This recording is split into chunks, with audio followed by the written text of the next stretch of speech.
Now, we just spoke about Hannah, how she gave up being a parent. She was an atypical mother because she gave up being a parent of Samuel for the sake of the Lord, for the glory of the Lord.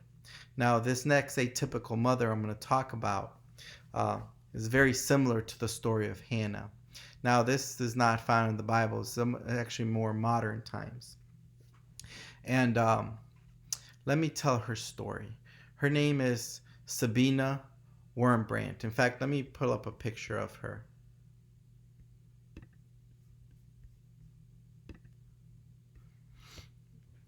I'm going to talk about this atypical mother, Sabina Wurmbrand. She was the wife of the man in the picture there, of Richard Wurmbrand. And hopefully that name rings a bell to some of you who are listening.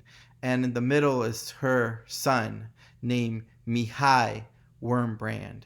Um, and they were from Romania. And let me tell her story quickly.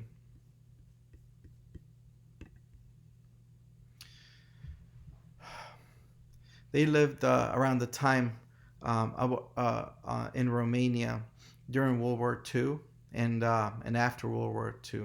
In fact, I think her whole family was actually killed in World War II, but she wasn't, and her husband wasn't. And they came to know the Lord Jesus Christ. And well, after World War II in Romania, what happened is that the Russian communists, the Soviet communists came and essentially took over Romania. And well, that's atheistic, communist, socialist environment, very strong opposition to Christianity. And well, I don't have time to tell you the whole story, but the story that I'm telling you now, or the small part of the story I'm telling you now, comes from this book, and I'll pull it up real quick. It's a wonderful, but it's also a very intense read. It's this book called Torture for Christ, and it was written by Richard Wurmbrand. And as he tells the horrors that he experienced under communism during the essentially late 1940s, 1950s, and 1960s.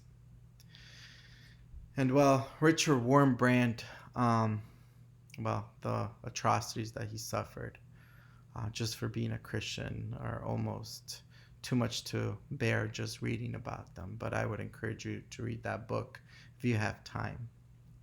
But you know who also suffered was his wife, Sabina Wurmbrand, and their son, Mihai Wurmbrand. And Richard Wurmbrand spent 14 years, two separate incarcerations, being just absolutely tortured for Christ. But Sabina Wurmbrand also was tortured for Christ. She spent 3 years of hard labor and torture um, in prison for the sake, for the name of the Lord Jesus Christ.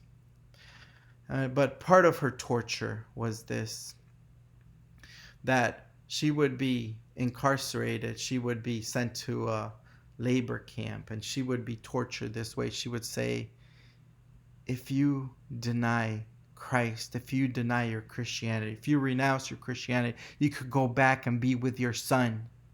And could you imagine the torture? She got to pick, be faithful to her Lord, or go back and be a parent, or go back and be a mother. And at this point in the book, it says that Mihai Wurmbrand was only 10 years old. And in fact, is miraculously how he even survived just being a poor, essentially an orphan, raising himself for 3 years without his parents, without his mom. A very crucial time where a little boy would definitely need his mother. But for the sake of the Lord Jesus Christ, Sabina Wurmbrand gave up being a mother, much like Hannah did, gave up being a mother for the sake of the Lord Jesus and was faithful to him. And while she endured such incredible torture and torment at her captors, and even endure the torment of being saying, deny Jesus and you could go back to your little boy. Well, You can read the book. We don't have time to tell the whole story, but the Lord is a miracle that Richard Wurmbrand didn't die, and Sabina and Mihai Wurmbrand, and the Lord kept them together, and they were ransomed by a Christian organization, and they were actually able to leave Romania and come to the West, and they actually came all the way to the United States. And Richard Wurmbrand even testified before Congress. It's an amazing story. And well, all three of them founded this incredible organization called A Voice of the Martyrs, which goes on to this day. And the Lord was faithful, although uh, Mihai could have easily become a communist and hate Christianity and renounce the Lord Jesus Christ. That didn't happen. God was faithful. God protected them. God protected their faith. God protected all three of them. And well, they're an incredible example to us. And we could pray for the persecuted church. We could pray for those mothers who are persecuted, and they even get to be ripped away from their children for the sake of Christ.